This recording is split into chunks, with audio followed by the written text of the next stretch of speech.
সবাইকে স্বাগতম জানাচ্ছি। আজকে আমি ইপিস স্টেটমেন্ট নিয়ে আলোচনা করব। তো ইপিস স্টেটমেন্ট শুরু করার আগেই তার কম্পারিজন অপারেটর নিয়ে কিছু কথা বলবো। কম্পারিজন অপারেটর আসলে কি, আমরা যেটা গত পর্বে দেখছিলাম যে কম্পারিজন অপারেটর 6টি, যেগুলো হচ্ছে less than equal two, greater than equal two, double equal two, not equal to.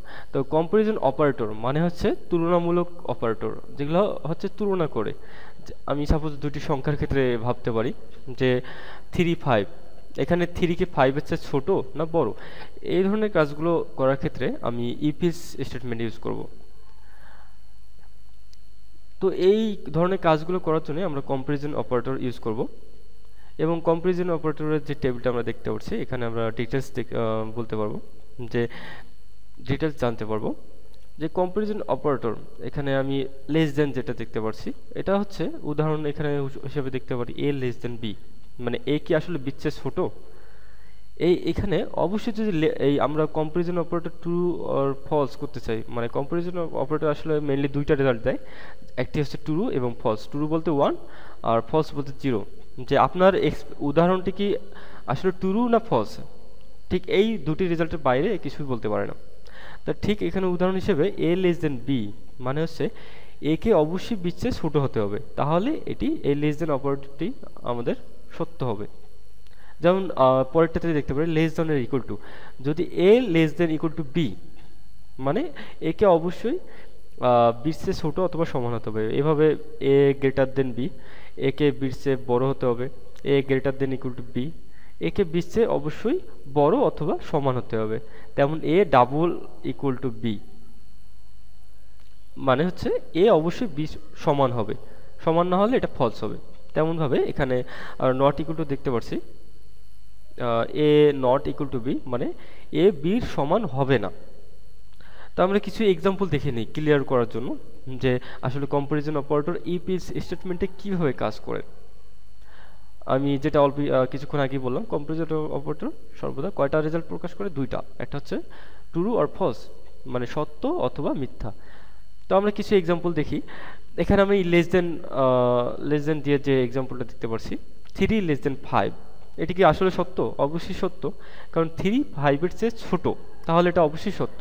কারণ আমরা টেবিলে দেখছি যে প্রথম অপারেন্ডকে অবশ্যই দ্বিতীয় অপারেন্ড থেকে ছোট হতে হবে। আবার পরেরটা দেখতে পাচ্ছি যে 5 লেস দেন 3, এটা অবশ্যই মিথ্যা, কারণ আমি কখনই বলবো না যে 5 3-এর চেয়ে কি ছোট, তাহলে এটা অবশ্যই মিথ্যা। কারণ আমাকে প্রথম অপারেন্ড অবশ্যই দ্বিতীয় অপারেন্ড থেকে ছোট হতে হবে। যেমন এখানে প্রথম এক্সাম্পলটি 3 হচ্ছে প্রথম অপারেন্ড, 5 দ্বিতীয় সেকেন্ড অপারেন্ড, তাহলে 3-কে অবশ্যই ছোট হতে হবে, তাহলে এটা সত্য, এটা মিথ্যা। এভাবে আমি পরেরগুলোও এভাবে তুলনা করতে পারি। 3 লেস দেন ইকুয়াল টু 3, এটা অবশ্যই সত্য, কারণ 3 সমান, আমাদেরকে যে কোনো একটি প্রথম অপারেন্ডকে অবশ্যই দ্বিতীয় অপারেন্ড থেকে কি ছোট অথবা সমান হতে হবে। তাহলে 3 চেয়ে ছোট না কিন্তু সমান, এই জন্য এটা সত্য। আবার দ্বিতীয়টি 3 লেস দেন ইকুয়াল টু 5 মানে 3 এখানে কি 5-এর চেয়ে ছোট, তাহলে অবশ্যই সত্য। কিন্তু আবার তৃতীয়টি দেখেন 3 লেস দেন ইকুয়াল টু 2, তাহলে এটি অবশ্যই মিথ্যা, কারণ 3 2-র সমানও না আবার ছোটও না। এইভাবে আমি পরের এক্সাম্পলটি দেখতে পারি 5 গ্রেটার দেন 3, অবশ্যই সত্য, কারণ 5 তো 3-র চেয়ে বড়। আর আমাদের টেবিলে বলতেছে যে প্রথম অপারেন্ডকে অবশ্যই দ্বিতীয় অপারেন্ড থেকে বড় হতে হবে, তাহলে এটি সত্য, তাহলে পরেরটি আবার দেখতে পাচ্ছি মিথ্যা। এভাবে আমি পরেরটি দেখতে পারি 3 গ্রেটার দেন ইকুয়াল টু 3, মানে এখানে অবশ্যই প্রথম অপারেন্ডকে দ্বিতীয় অপারেন্ড থেকে বড় অথবা সমান হতে হবে, তাহলে 3 চেয়ে বড় অথবা সমান, যেহেতু এখানে বড় না কিন্তু সমান, তাহলে এটা সত্য।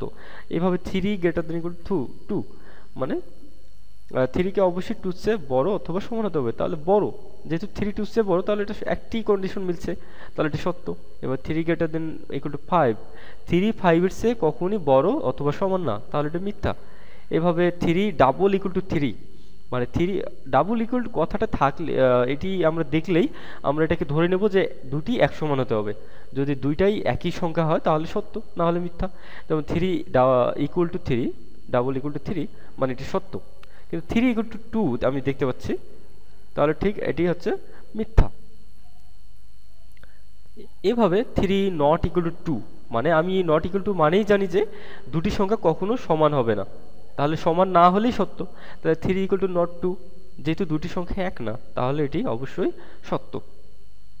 আর 3 ইকুয়াল টু নট 3, এখানে বলা আছে মানে 3 কখনোই 3 হতে পারবে না, তাহলে এটা অবশ্যই 3 ইকুয়াল টু যদি 3 ইকুয়াল টু নট যদি 3 দেই তাহলে এটা অবশ্যই মিথ্যা, কারণ আমি জানি যে এটা অবশ্যই সমান হবে না। তো এইভাবে কম্প্যারিজন অপারেটরগুলো কাজ করে। কম্প্যারিজন অপারেটর আমরা ইফ ইলস স্টেটমেন্টের মাধ্যমে প্রকাশ করব। আসলে এভাবে তো আর এক্সপ্রেশন আমরা লিখবো না, আমরা এগুলোকে বিভিন্ন সিনট্যাক্সের মাধ্যমে লিখব। তাহলে দেখা যাক সিনট্যাক্সগুলো আসলে কীভাবে লিখবো। তো ইফ ইলস স্টেটমেন্টের সিনট্যাক্স লেখার নিয়ম হচ্ছে, আমি দেখতে পাচ্ছি ইফ কন্ডিশন ব্র্যাকেটের ভেতরে কোডগুলো এক্সিকিউট হবে যদি কন্ডিশন সত্য হয়। ব্যাপারটি আমরা ক্লিয়ার হয়নি। এই কন্ডিশন ভেতরে আমি দেখতে পাচ্ছি, এই কন্ডিশনটি বলে দেবে ঠিক আমাদের আগের উদাহরণগুলি যে এটি সত্য কি মিথ্যা। যদি ইফ মানে হচ্ছে যদি এই কন্ডিশন সত্য হয় তাহলে এখানে ঢুকবে, নাহলে ঢুকবে না। যেমন এখানে কন্ডিশন হতে পারে 3<5, এখানে আমি লিখতে পারি। ঠিক এই ক্ষেত্রে যদি 3<5 হয় মানে সত্য, তাহলে ভেতরে আমি কোডে যাই লিখব তাই হবে। যেমন আপনি কোডে যদি যাই লিখতে চান, যেমন আপনি বিভিন্ন ধরনের এক্সপ্রেশন প্রিন্ট, বিভিন্ন ধরনের লেখা প্রিন্ট করতে চান, তাহলে আপনি এর ভেতরে লিখবেন, এগুলো প্রিন্ট হবে। ঠিক তখন পরের স্টেটমেন্টগুলো কাজ করবে না, কারণ হচ্ছে ইলস ইফ অন্যথায় যদি, মানে প্রথমটি সত্য না হলে পরেরটি চেক করবে। ইলস ইফ অন্যথায় যদি এটি সত্য হয় তাহলে এর কোডগুলো কাজ করবে। মানে প্রথমটি যদি ফলস হয় তাহলে দ্বিতীয়টি চেক করবে। আবার যদি ইলস ইফ অন্যথায় যদি এটাও যদি ভুল হয় বা মিথ্যা হয় তাহলে আবার পরেরটি চেক করবে। ইলস ইফ মানে অন্যথায় যদি এই কন্ডিশন সত্য হয় তাহলে এই কোড এক্সিকিউট করবে। মানে এখানে ইলস ইফ আমি অনেকগুলো লিখতে পারি, আমার যতগুলো কন্ডিশন আছে ঠিক এইভাবে আমি প্রত্যেকটা কন্ডিশনকে চেক করব এবং শেষে এমন একটা কন্ডিশন দিতে পারবো যেটা ইলস নামে, এখানে কোনো কন্ডিশন দেব না। মানে আমার যদি একটা কন্ডিশনে মিলে না যায় তখন আমি এই ইলসকে ইউজ করব, মানে এই ইলসের কোড ইউজ করব, যে এখানে আমি একটা সবাইকে সান্ত্বনা পুরস্কার দেব, যেখানে কোনো কিছু প্রিন্ট হবে না, যেখানে আমি একটা নাম্বার অফ আউটপুট দেব যেটি হচ্ছে কোনো কন্ডিশন মিলবে না যেটার প্রেক্ষিতে। তো এইভাবে ইফ ইলস স্টেটমেন্ট আমরা কম্পারিজন অপারেটর ইউজ করে থাকি, যেটা ইফ ইলস স্টেটমেন্টে কাজ করে। তো আমরা এবার কোডিংয়ে যাব, ঠিক কিভাবে এগুলো কাজ করে। তো এখানে আমি একটি প্রজেক্ট তৈরি করে নিলাম ইফ ইলস নামে। তো আমি এখানে একটি বাটন নিলাম এবং একটি টেক্সট বক্স। ঠিক এই কাজগুলো আমরা অনেক আগেই কিভাবে নিতে হয় এই কাজগুলো দেখেছি। তো আপনারা একটি টেক্সট বক্স নিন এবং একটি বাটন নেন, এবং বাটনে আমি লেখা চেঞ্জ করছি প্রপার্টিসে গিয়ে এবং টেক্সট বক্স। তো আমাদের বাটনটির নাম হচ্ছে বাটন 1, যেটি আমাদের কোডিংয়ে ডিসপ্লে করবে, এবং টেক্সট বক্সটির নাম হচ্ছে টেক্সট বক্স 1। তো এখন আমরা কোডিংয়ে যাই। ঠিক আপনি বাটনটিতে ডাবল ক্লিক করুন। তো এখন আমরা ইফ ইলস স্টেটমেন্ট এবং কম্পারিজন অপারেটর নিয়ে আলোচনা করব যে এগুলো কিভাবে কাজ করে। তো এখন আমি সাপোজ একটা ছোট প্রোগ্রাম দেখব, যে একটা নাম্বার আমি টেক্সট বক্সে দিব, যে কোনো সংখ্যা নিব, সেটি পজিটিভ না নেগেটিভ, মানে সেটা ধনাত্মক কি ঋণাত্মক, এটি আমি চেক করব। সাপোজ আমরা জানি যে 0-র উপরে যে সংখ্যাগুলো দেখতে পারি 1 2 3 4 এগুলো হচ্ছে সব পজিটিভ সংখ্যা। আবার 0-র নিচে -1 -2 এগুলো সব নেগেটিভ সংখ্যা। তাহলে আমরা এরকম একটা এক্সপ্রেশন লিখতে পারি, ইফ যদি সংখ্যাটি 0-র উপরে কোনো সংখ্যা হয় তাহলে সেটি অবশ্যই পজিটিভ ডিসপ্লে করব, এবং যদি সংখ্যাটি 0-র নিচে হয় তাহলে সেটা নেগেটিভ। তো চলুন কিভাবে আসলে কোডিংটা করব। আমরা টেক্সট বক্সে যে সংখ্যাটা নেব সেটি অবশ্যই আমাদের তাহলে কিসে কনভার্ট করতে হবে, সংখ্যায়। তা সংখ্যায় কনভার্সন আমরা গত পর্বে দেখছি যে একটা সংখ্যাকে কিভাবে কনভার্ট করতে হয়। তো এখন দেখা যাক, আমি তাহলে একটা ইন্টিজার ডাটা টাইপ নেই যেখানে নাম্বারটা থাকবে। নাম্বারটা টেক্সট বক্স 1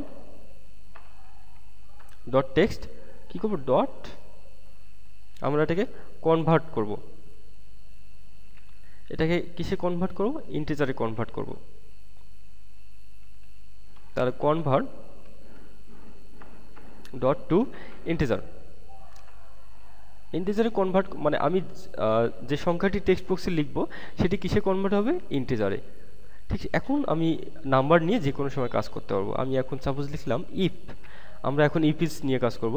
ইফ যদি নাম্বার লিখলাম, যদি নাম্বার গ্রেটার দেন 0 হয়, সাপোজ আমি টেক্সট বক্সে 1 লিখছি, তাহলে নাম্বার গ্রেটার দেন 0 মানে সত্য।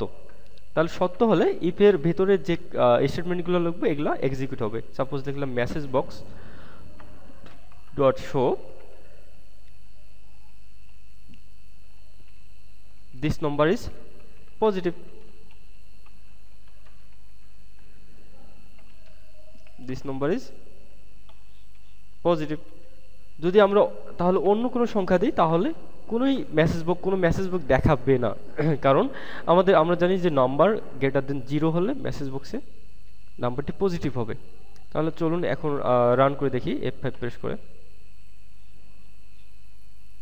ঠিক এখানে যদি আমরা 5 লিখি তাহলে যদি ক্লিক করি, ঠিক ডিসপ্লে করছে this number is positive, this is number is positive, মানে নাম্বারটা পজিটিভ। আমি যদি -5 লিখি তাহলে কোনো ডিসপ্লে করতেছে না, কারণ আমাদের এই কন্ডিশনে সে ঢুকতে পারছে না। তাহলে আবার যদি আমরা দেই এলস ইফ অন্যথায় যদি নাম্বার লেস দেন 0 হয়, লেস দেন মানে 0 চেয়ে ছোট যদি হয় তাহলে নাম্বারটি অবশ্যই কি হবে, নেগেটিভ হবে। আমি এটাকে কপি করে এখানে পেস্ট করতেছি।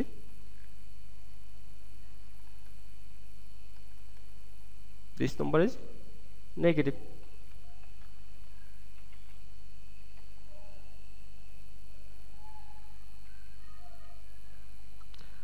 তাহলে এখন আমরা যদি পজিটিভ সংখ্যা লিখি সাপোজ 9, তাহলে ক্লিক করলে কি দেখাবে, দিস নাম্বার ইজ পজিটিভ। আবার যদি আমি লিখি -9 তাহলে সংখ্যাটি কি দেখাবে, দিস নাম্বার ইজ নেগেটিভ। তাহলে এভাবে আমরা ইফ স্টেটমেন্টকে যে কোনো তুলনামূলক কাজগুলোকে আমরা সলভ করে নিতে পারি। যেমন একটা নাম্বার, যে নাম্বারটি ধনাত্মক কি ঋণাত্মক, এটি আমরা সহজে করতে পারলাম। তো এইভাবে আমরা বিভিন্ন ধরনের কাজ করতে পারি। সাপোজ এখন কাজ করব, সাপোজ আমি একটা রেজাল্টের কাজ করব, যে আমি যদি 80 পাই পরীক্ষায় তাহলে সেটার গ্রেড হবে A+, যদি 70 পাই সেটার গ্রেড হবে A, এভাবে 60 পাইলে B।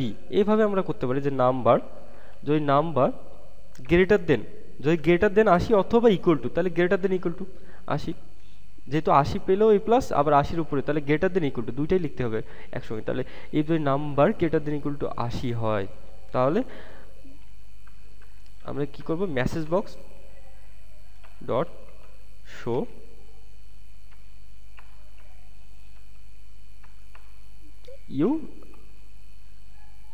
You got A+।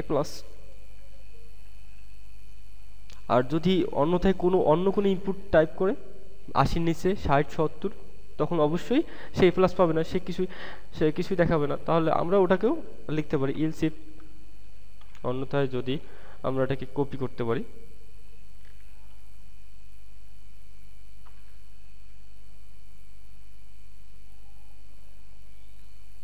Else if যদি নাম্বার